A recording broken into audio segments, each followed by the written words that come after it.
Praise the Lord. இன்றைய அப்பத்துணிக்க நிகழ்ச்சியில உங்களை சந்திக்கிறதுல மிக்க மகிழ்ச்சி அடைகிறேன். இந்த நாளிலும் கூட கர்த்தருடைய வார்த்தை நாம் தியானிக்க போகிறோம்.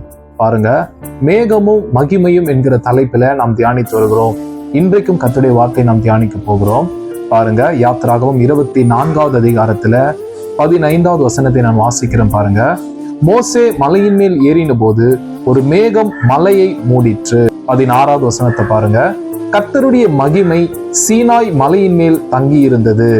கவனிங்க, பாருங்க, மேகம் மகிமை. அல்லேலூயா. பாருங்க, இந்த மேகம் பரிசுத்த ஆவியானவரை குறிக்கிறது என்று நான் சொன்னேன்.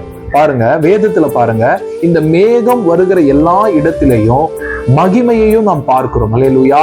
அதே போலதான் உங்க வாழ்க்கையில இந்த மேகம் இருக்குமானால், அல்லேலூயா, கர்த்தருடைய மகிமையோ உங்கள் மேல் உதிக்கும் என்பதுல எந்த சந்தேகமும் கிடையாது. பாருங்க, வசனம் சொல்லுகிறது, மோசே மலையின் மேல் ஏறின போது அந்த மேகம் அங்கே வந்ததை நாம் பார்க்கிறோம். அல்லேலூயா.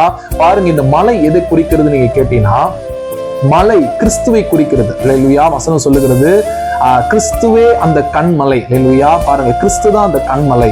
ஏன்னா நீங்க 17வது வசனத்துல பாத்தீங்கன்னா, மலையின் கொடுமுடியிலே கர்த்தருடைய மகிமையின் காட்சி. அல்லேலூயா. மலையின் கொடுமுடி, இந்த மலையின் கொடுமுடியை தான் கண்மலைன்னு சொல்லுவாங்க. அல்லேலூயா. மலையின் கடைசி பகுதி, அந்த உயரமான இடத்தை தான் கண்மலைன்னு சொல்லுவாங்க. அப்ப பாருங்க, அந்த கண் மலையில தான் கர்த்தருடைய மகிமையின் காட்சி இருந்ததாம். அல்லேலூயா. பாருங்க, அந்த மகிமைக்குள்ளதான் இந்த மோசே ஏறி போனார். அல்லேலூயா. அப்ப பாருங்க, அவர் இந்த மலையின் மேல் ஏறும்போது மேகம் அவரை மூடி இருந்தது. அல்லேலூயா. அப்ப நம்ம பார்க்கிறோம், மோசேயுடைய வாழ்க்கை பாருங்க, இந்த 40 நாள் அவர் இந்த மலையின் மேல இருந்தார். அவர் இறங்கி வரும்பொழுது பாருங்க, இஸ்ரவேல் ஜனங்க அவருடைய முகத்தை பார்க்க முடியாத அளவுக்கு ஒரு மகிமை அவருடைய முகத்தை மூடி இருந்ததை நாம் பார்க்கிறோம். மோசே அநேக நாட்கள் பாருங்க, தன்னுடைய போர்வையினால அந்த முகத்தை அவர் மூடி மறைத்து வைத்திருந்தார் என்று நாம் பார்க்கிறோம். ஏனென்றால் அவருடைய முகத்தை மனுஷர்களால் பார்க்க முடியல. அந்த அளவுக்கு ஒரு கர்த்தருடைய மகிமை அவருடைய முகத்துல இருந்ததை நாம் பார்க்கிறோம். தேவ பிள்ளைகளே, உங்க வாழ்க்கையிலையும் இந்த மகிமை வரணுமா?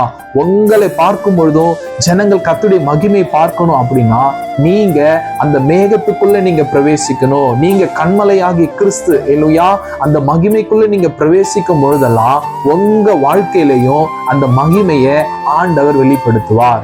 கர்த்தர் தாமே உங்களை ஆசீர்வதிப்பாராக. ஆமென்.